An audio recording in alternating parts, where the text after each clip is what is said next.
Welcome to the channel Masters of Consciousness. In today's episode, we explore the life and wisdom of an extraordinary figure, a man who went beyond the boundaries of physical reality, diving deep into what is invisible, intangible, and yet profoundly real. We're talking about Robert Monroe, a pioneer of consciousness exploration and out-of-body experiences, who devoted his life to understanding who we truly are and where we're going. At the start of his journey, he was an ordinary man, a businessman, a radio producer who never expected his life to take such an unusual turn. Everything began when he started having spontaneous out-of-body experiences, known as OBEs. Contrary to his fears, these experiences were not signs of mental illness, but the beginning of a deep spiritual transformation. Instead of running from them, he chose to explore them. With an open mind, he began navigating other levels of reality, discovering realms he had never imagined. The essence of his teachings is the understanding that we are much more than just physical bodies. What we perceive as everyday reality is merely a thin layer of existence. Beneath it lie deeper dimensions. There are different states of consciousness, accessible through specific techniques, not requiring belief, only personal experience. The key is openness, awareness, and a willingness to go beyond the known. He was not trying to create a new religion, but to practically explore the nature of consciousness. The out-of-body experiences weren't the goal, they were tools for discovering the truth of our existence. Through his research, he came to see consciousness as a traveler able to leave the body, learn, grow, and return with profound insights. Each journey became a lesson, another step toward a deeper understanding of reality. A crucial part of this path was learning to recognize the illusions created by the mind. The physical world is only one layer, often distorted by our beliefs, fears, and mental patterns. When we detach from those, we begin to see our true self, the consciousness that exists independently of the body and thought. That was the real quest, to uncover the essence of being, which persists beyond death. He came to understand that physical life is just one stage of existence. It's not a one-time event, but a chapter in a greater journey of learning and spiritual development. Every incarnation, every situation we face has meaning and purpose, even if it seems random or unfair. There is a larger plan, a broader context that only becomes visible when we look at life from a higher perspective. During his out-of-body explorations, he observed different zones of reality, some linked to emotions, others to the spiritual maturity of a consciousness. Not all of these places were pleasant. There were spaces built from fear, confusion, and attachment to the material. But there were also realms filled with peace, love, and profound understanding, places where consciousness rests and learns on deeper levels. He often emphasized that the most important thing we can do in this life is to follow our inner compass or intention. It's not about escaping the body or everyday responsibilities, but about living consciously, remembering that we are more than this form. Intention pure and unfosters the power to guide us toward experiences that truly support our growth.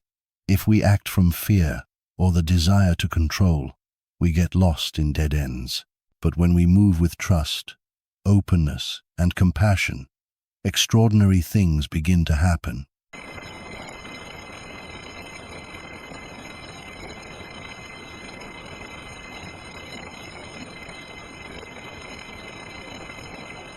Each of us carries the power to shape not only our physical reality, but also our spiritual path.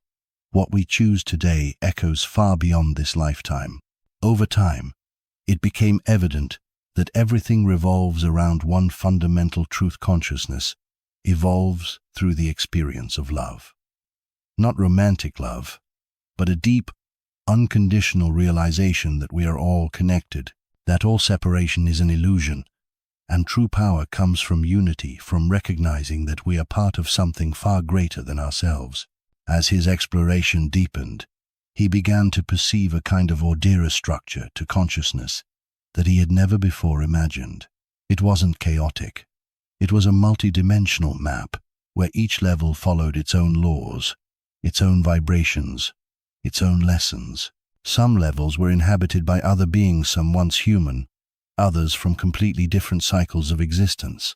The conclusion was striking. Consciousness has no limits. We are the ones who limit it through fear, belief systems, and ignorance. One fascinating discovery was how thought immediately shapes non-physical reality. In those realms, there's no delay between intention and manifestation. What you think becomes instantly real. This brings a powerful awareness of responsibility. If our thoughts create our world, then every emotion, every desire has significance. In the physical world, there's a time lag that gives us space to reflect. But in spiritual dimensions, our true nature reveals itself instantly. This is why self-work was emphasized so deeply. Self-knowledge, emotional maturity, understanding one's true motivations. These aren't luxuries for spiritual seekers, but necessities for anyone who wishes to navigate existence with awareness. We change the world by changing ourselves, not the other way around. And while that may sound like a cliché, within the context of these experiences, it becomes undeniably true. He also observed that many souls were stuck between worlds, unaware they had died, still clinging to earthly attachments, unable to let go of strong emotions. In his work, he helped such lost beings find their way not through rituals or dogma, but through presence, understanding, and gently redirecting awareness. It was a quiet form of service, but a deeply powerful one. Out-of-body travel wasn't the ultimate goal. It was a gateway to discovering the real self, the part of us that never dies. These experiences showed that death is not an end, but a transition, and that how we live our intentions, our choices deeply affect what awaits us on the other side. One of the most moving realizations was this: we are all on a journey home, a return to the source. Every consciousness, regardless of its level of development, carries within it a spark of origin. No one is lost forever. No one is cut off for eternity. Even those seemingly trapped in darkness will eventually find their way back to the light. Time does not matter here. What matters is the intention to return to oneself, to wholeness, to unity. From these insights, a message emerged that was both incredibly simple and profoundly deep. The most important thing we can learn is how to be conscious. Conscious of who we are, why we are here, how our actions affect others and the entire universe. This consciousness is not a passing state, but the very purpose of the journey. When we begin to live consciously, not only does our inner world change, everything changes.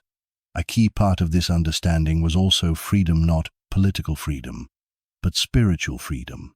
True freedom is realizing we are not trapped by the body, identity, or time. We have the ability to transcend all of these if we learn to trust ourselves and quiet the noise of everyday life. It is in silence, in deep focus, that we begin to hear what truly matters. There was no encouragement to believe blindly. Quite the opposite, everything was meant to be verified through personal experience. Experimentation, direct perception, and the individual path were the method. Only then does knowledge become wisdom. Each of us has access to this same space. We only differ in our readiness to explore it. And once we do, life is never the same again. We stop living from fear and lack and begin acting from trust and inner strength. Through the lens of these teachings, life is not a straight line but a spiral where we revisit the same lessons at deeper and deeper levels. Every day, every relationship, every emotion is a chance to better understand ourselves. It doesn't matter where we are right now. What matters is whether we're willing to take the next step consciously, with an open heart, and with awareness. Thank you for joining us on this extraordinary journey through teachings that reach beyond the limits of the known. If what you heard today resonates with you, we invite you to stay with us for future episodes. Together, we will continue exploring consciousness, learning, growing, and remembering who we truly are. See you in the next episode of Masters of Consciousness.